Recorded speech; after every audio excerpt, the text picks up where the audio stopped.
What I got, you can't buy. It resides between my eyes. Walked through the fire, came out better on the other side. See, life's like a beach if you find the sand. And right now, I'm feeling like 100 grand. You are listening to Inspired Insider with your host, Dr. Jeremy Wise. Dr. Jeremy Weiss here, founder of InspiredInsider.com, where I talk with inspirational entrepreneurs and leaders. Today is no different. I have Dr. Sami Webb. You can check him out at webbortho.com and goepic4.com. And Dr. Sami, before I formally introduce you, I always like to point out other episodes of the podcast people should check out. Since, just a big shout out to Julie Olson. Julie Olson runs Turnerly Consulting. We did an amazing episode on her journey, and she's had an amazing journey. Dr. Sami and her go way back, she really just shared kind of the inception, the idea, and how she grew her company. Another good episode, since we're going to be talking about health field, orthodontics, and the mouth. Craig Weiss and Blair Feldman I've had on the podcast. They started Retainer Club, and you'll probably relate to this, Dr. Sami. Blair was orthodontist, and he hated, people would break their retainers, lose their retainers, and it was a lot of work to just keep fulfilling them and replacing them. And so they started Retainer Club, which is helps offices all over the country basically create the mold, but then they just fulfill on the back end of those retainers, so the office can focus on bigger and more fun problems, probably, I imagine. So check those episodes out. This episode is brought to you by Rise 25. At Rise 25, we help businesses give to and connect to their dream relationships and partnerships. We do this in two ways. One, we help companies launch and run a podcast. We're an easy button for a company to do that. We do the strategy, the accountability, and the full execution and production. And number two, we're an easy button for a company's corporate gifting. We make gifting and stay top of mind for clients, partners, prospects, simple, seamless, and one important aspect for me, Dr. Sami, was affordable. And some companies even send gifts to staff from a culture perspective. And we do this. All you have to do is send us a list of people. We do everything else, and everything's branded with your company. We do the gift selection, the boxing, the branding, the card, everything. And we call ourselves Dr. Sami and the Magic Elves that run in the background to make it easy for the company to create amazing relationships with the podcast and gifting. For me, the number one thing in my life is relationships. I'm always looking at ways on how I can give to my best relationships. And I found no better way over the past decade to profile the people and companies I admire from the podcast and send people follow-up gifts. A lot of times, Dr. Sami, I send food.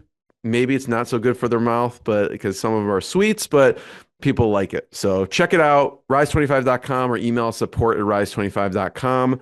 I'm excited to introduce Dr. Sami Webb. She's a leader behind one of the largest orthodontic practices in Western Nebraska and Wyoming, all while serving as CEO of EPIC4 Specialty Partners, which is a nationwide dental service organization with 60 plus locations, actually. She has over 20 years experience. She's built a thriving multi-location practice. She's mentored a lot of next generation orthodontists and really championed a mission to preserve clinical excellence and ownership opportunities in the profession. And Dr. Sami, thanks for joining me. Oh, thank you for having me. I feel honored to be here, and that was a great introduction. Thank you. Well, this will be fun. And, we'll talk about Webb Ortho, and then we'll talk about, that will transition us into EPIC4.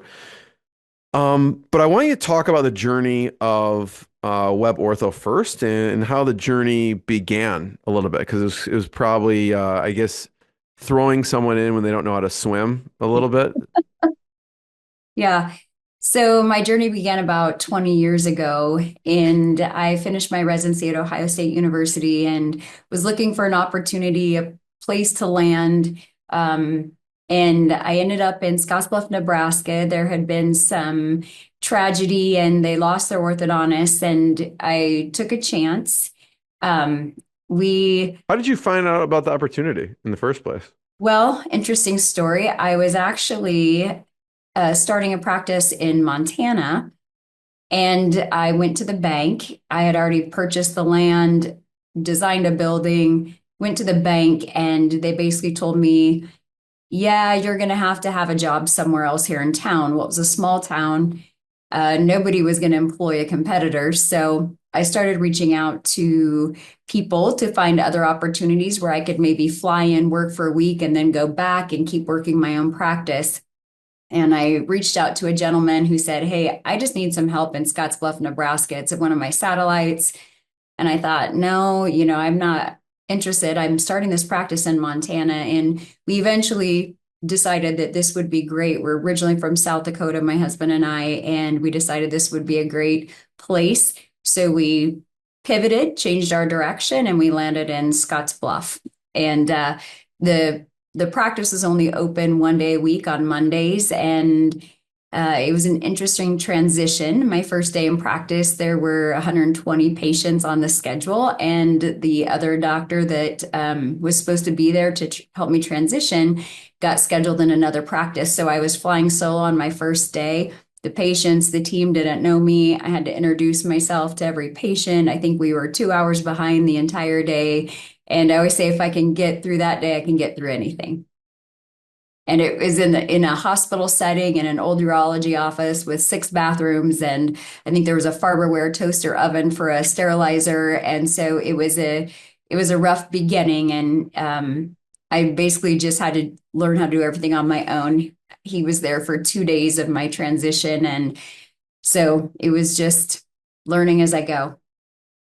It is a test in a lot of things. Talk about rapport for a second. I think in any business, rapport is really important. And especially, that's kind of a trial by fire. What do you do when you're meeting over 100 people, getting them to trust you quickly, because you don't have time? I mean, up to that point, was that the most, again, I don't have a Oh base of yeah. comparison. Like up to that point, how many patients, what's normal for people Um, in a day?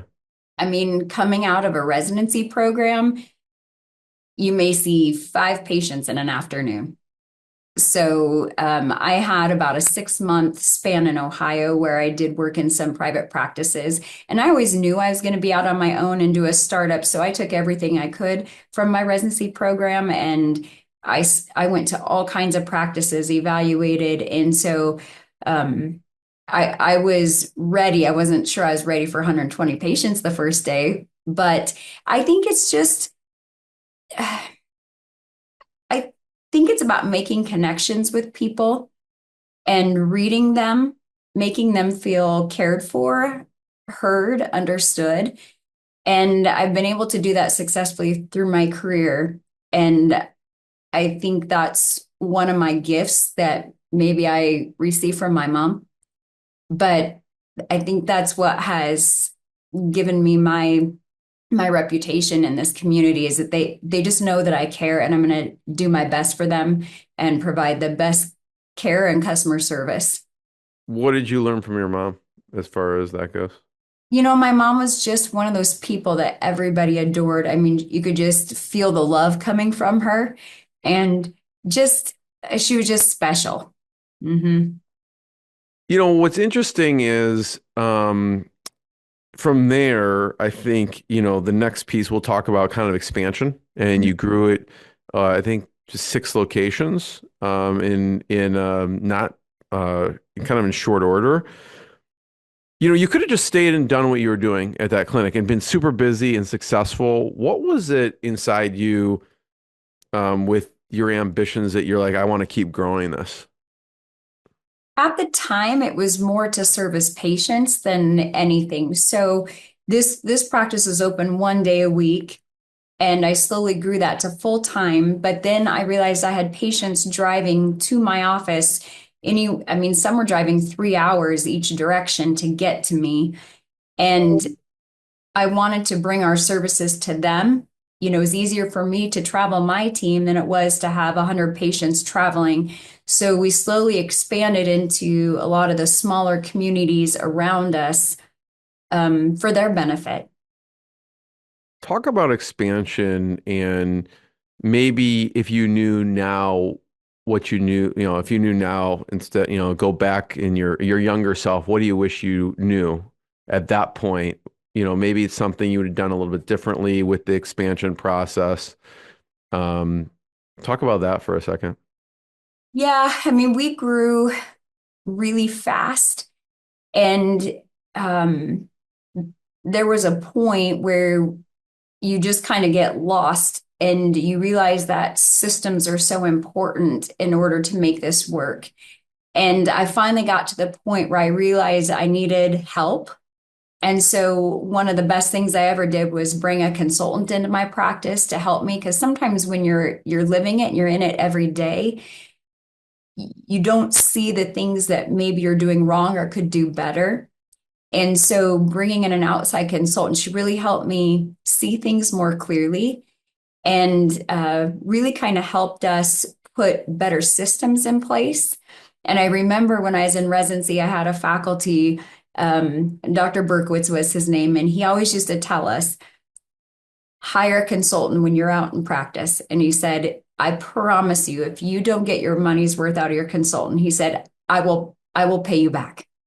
And I always remembered him saying that. And one piece of advice to anybody out there is hire an expert if you're struggling.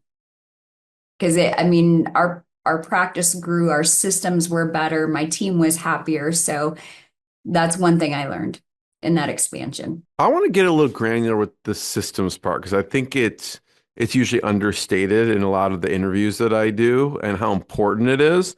So I'm curious of what helped you systematize things. I don't know if you use a software or something like that, but two interviews I want to point people to is I did one with Owen McGabb, who founded Sweet Process, which is actually a software that helps people document and house their SOPs. We actually use it as a company. And Adee Clevitt, we went over, so she goes into companies and helps them, actually goes in and documents their processes. And so we geeked out on our favorite productivity tools, software, and things like that. I'm curious how you decided to kind of structure it or house it with your company, because you have different staff doing different positions. You may have someone answering the phone, you may have someone, assisting. How did you get people? Where did you house them? What did you do with the processes? I wish those tools would have been available, 20 years ago. Unfortunately, they weren't. So, this was probably pen and paper, files on our server, nothing fancy. But we learned by mistakes, made, and things that weren't working, and how do we fix them? And I'm very much a believer in systems and consistency. And, when we are, one of the things we're known for, what people say is, man, this office is a well-oiled machine. And that is kind of what we're known for. And, when one spoke and that wheel is broken, everything falls apart. And so it's about being consistent every single day, following all the processes, all the systems. I don't have anything fancy, but this all comes down to team training, and making sure that everybody's doing the same things on a consistent basis. And when something's broken, we fix it. And, we have expectations, and we expect our staff to, hit those expectations, because that's how we care for our patients. How do you get, having them and having people follow them are two different things, right? So how do you get the team to really buy in and follow these things? Because I was watching a video earlier today, and there's like one of your team members on YouTube is like, I've been with the practice 10 years. Like, I could see somebody like, hey, Dr. Sami, I've been doing this for 10 years already. I don't need this process. Even though, listen, if I'm up in an airplane, I don't care how long someone's been flying, 30, I want them with a checklist, right? So how do you get the team? What are some things you do to get them to follow the process and so that it is a well-oiled machine? Yeah, we do follow checklists, and it's all about that. But it's about communication. So we make an error, and say we're putting braces on and the patient leaves and a bracket falls off. We're all going to know about it. So we communicate it. We say, well, what went wrong? What could we have done better? And it's a continual training on just on mistakes and how do we fix that. A patient calls, they've got a pokey wire. Well, why do they have a pokey wire? Let's talk about that and find out, what we did wrong and how we can prevent it in the future. And I think we got really good at preventing emergencies and preventing problems, because when a problem did happen, a lot of our patients would have to drive, an hour, 2 hours to our office. It was a big deal if something went wrong. So that's how we kind of perfected our systems, got so good, was based a little bit upon our geography and our patient base, because people weren't close by to just come back and fix things. Yeah. So when there's an issue, you go back to the checklist, you go back to the procedure, and you go, where can we improve this? Yeah. I mean, this happened to my daughter the other week, right? Like her bracket fell off. And if we had to drive 3 hours, I'd be like, oh my, forget it. Like it's off.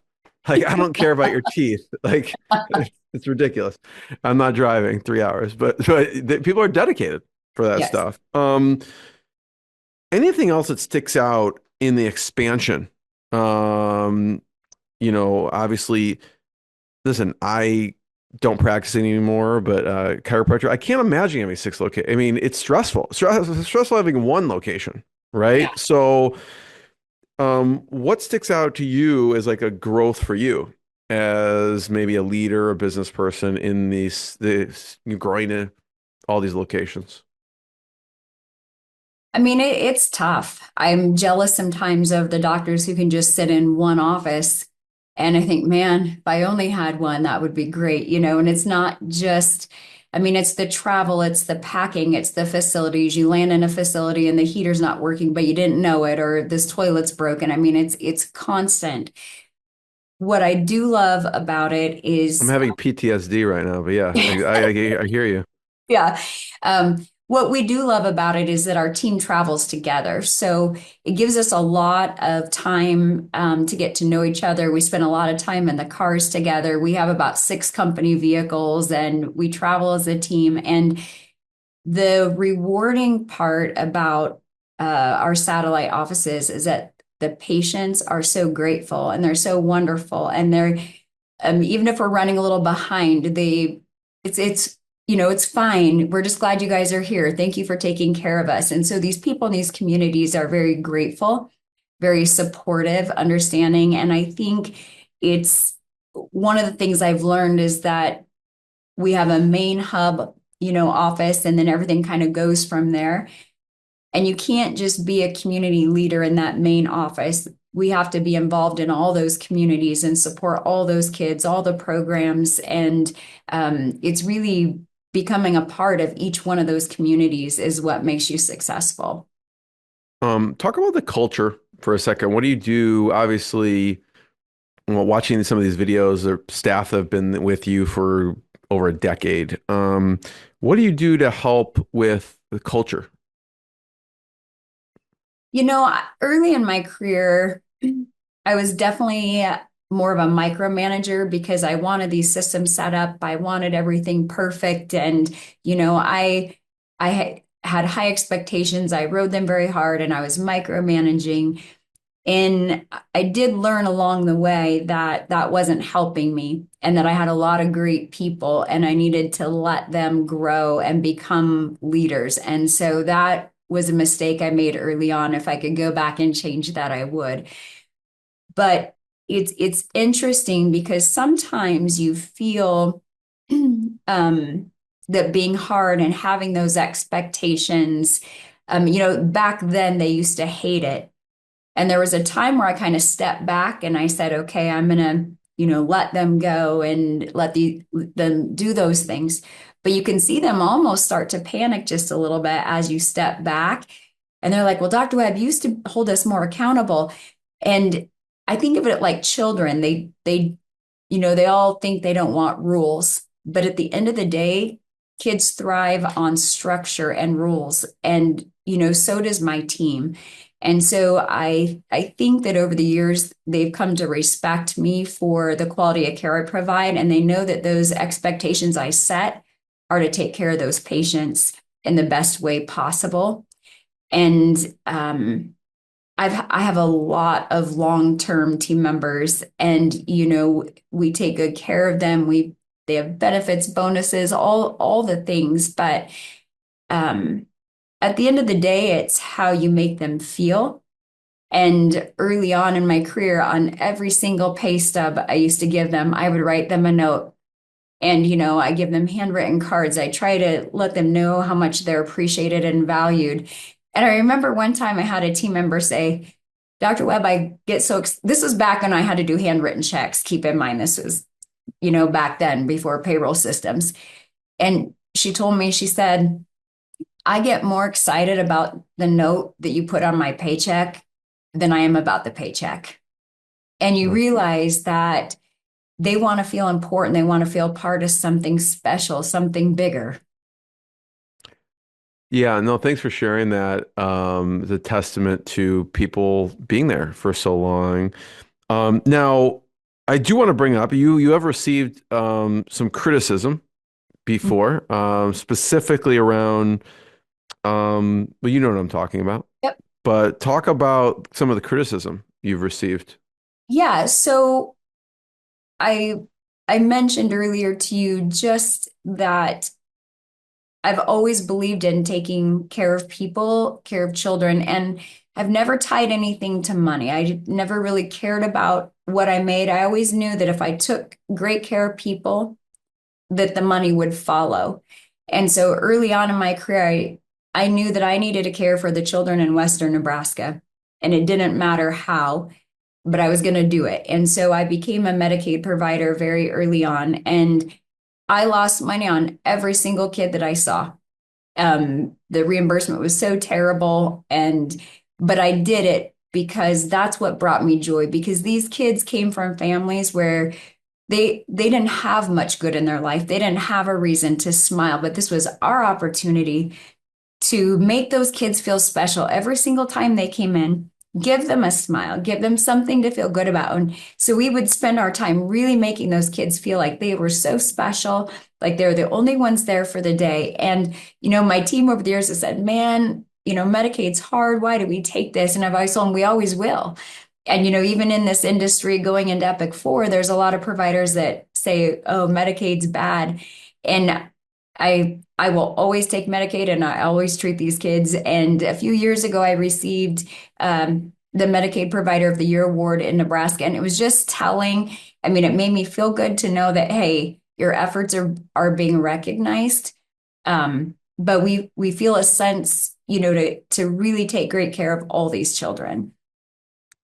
Yeah, there's always interesting cases. And when it comes to, I have family, my dad and brother are dentists. So I grew up in this thing. And you hear some of the stories of, it's not just about their mouth, but it's about self-esteem, people's self-esteem. I'm wondering if there's any stories around that you've seen kind of transformation in someone because of, people are self-conscious about this stuff. Yes. I mean, one particular story that comes to mind is a teenage female that came into my office in one of my satellite practices. And, we went through the COVID period and people are used to wearing masks. And I found that she loved wearing her mask, and because she didn't want people to see her teeth or her mouth. And it was like 2 years past COVID, and she came into the office wearing a mask. And it struck me that was her safety net, because now masks were acceptable, and now she could hide what she didn't like about herself. And I couldn't even hardly get her to take her mask down so I could look in her mouth to examine her teeth. And she wouldn't speak, wouldn't smile. And as we started getting her teeth straighter, she started coming into the office without a mask. Pretty soon she was smiling, she was talking, and she completely transformed as a person. And those are those times that like what you're doing is having an impact on somebody's life. So that's one of the most resonating stories for me. So as if you weren't busy enough, talk about Go Epic. Okay. EPIC4. So people can check it out. Go epic4.com. But where did EPIC4 come into the picture? So as I started evaluating my practice and looking ahead and knowing, hey, I'm out in the middle of Nebraska. I don't know if I'm ever going to find anybody to take over my practice, somebody that could buy it or run this. I started thinking about my own exit strategy. And I quickly did learn that I'm probably going to have to sell to some sort of corporation or larger entity. And I began looking at other organizations, but there were so many things that weren't resonating with me. And for me, a lot of it fell on the associate piece and how they took care of doctors. And I came from the Schulman Study Group, which was a large study group of orthodontists across the country, probably 150 plus orthodontists in this group. And we had been friends and colleagues for many years. And there were a lot of us in the same boat. What are we going to do? And we'd all been kind of looking at other organizations, and we decided to come together and create our own with our own vision, our own mission, and set it up the way that we wanted to. And so that's kind of where EPIC4 Specialty Partners came from. We are a group of orthodontists and pediatric dentists, and we feel like we've created something really special. And I know a lot of people listening aren't going to really know what a dental service organization is, but it's to take away the administrative burdens for people. And provide a lot of the back end support, whether that be the payroll, the HR, the ordering. I got tired of reconciling my QuickBooks and, all the things that wear us down as practitioners. So we take over those administrative burdens so that these doctors can focus on their patients and their practices and somehow have a better practice life balance than those of us who have been out there on our own. I'm looking at this here, Dr. Sami. We look at the services. So like someone joins, right? And basically there's a whole back end of suite of services that help. And also, you can do it more at scale because you're helping all these practices. So we look at clinical mentorship, compliance, continuing education, human resources, HR, insurance credentialing, procurement. So these are the things that the benefits people get. What am I missing there of why people join? So, I find this interesting, like whether someone's a dentist or orthodontist or whatever, but like, basically going into an organization that has infrastructure in place that takes the burden off someone. So if anyone's in any industry, listening to this, it's like, well, how can you apply this? I think about how can I apply this to my business, right? But so why else do people join? You think about these private practitioners. It's already happened in medicine and other areas, but the burnout is real, and you're trying to compete against other practices, other, corporate organizations. You're trying to learn the business of dentistry, which you're never taught in dental school. So you're going to work, you're seeing patients. And then for me, I was going home at night and I'm working all night, all weekend, getting up at 3:45 every day. In what you're finding is these doctors are burning out, earlier on. Those of us who have been in practice have figured this business out. We have already created the wheel. So for a lot of these young doctors, there's no reason to go out and, reinvent a wheel that other people have already spent their careers figuring out. And it's a way to take away some of those burdens, let them enjoy their practice, but also provide, a good, it's a good financial decision. So joining a company like this, doctors are rewarded for all their hard work, the legacy that they've made, and getting equity in a young company. We're not private equity backed. We haven't had any recap events. So it's a great way to build wealth. And talk about that for a second. I know we don't have to share like specifics on structure or anything, but like in general, how does it work from like financial? Because you were mentioning before we hit record, there is like an equity. How do people think about it? Because I'm sure a lot of these dental service organizations and groups work differently. Yeah, so everybody has a different model. A lot of these organizations are providing some of those back end services. Um, for us, one of our biggest pieces was this associate piece, and we don't even like to call them associates. We like to call them partners because when they come into EPIC4, they truly come in as a partner and not an associate. What we have found in a lot of these DSO models is it becomes a revolving door of doctors. So doctors will come in, they'll work for a few years, fulfill their obligations, and then move on. And this group of people believe so strongly in quality care and the legacies that we've worked so hard to build that we want quality doctors in our practices for the long haul. And we want to have a great legacy to leave behind. And so what we did was we took part of our company and we are gifting shares to associate doctors that come into EPIC4. So say I want to step away from the chair, I'm 65, I'm ready to retire, and I have a doctor that's going to, be taking my spot. These associates that are coming out of school now, they have the average orthodontist coming out of residency right now has 600,000 in student loan debt.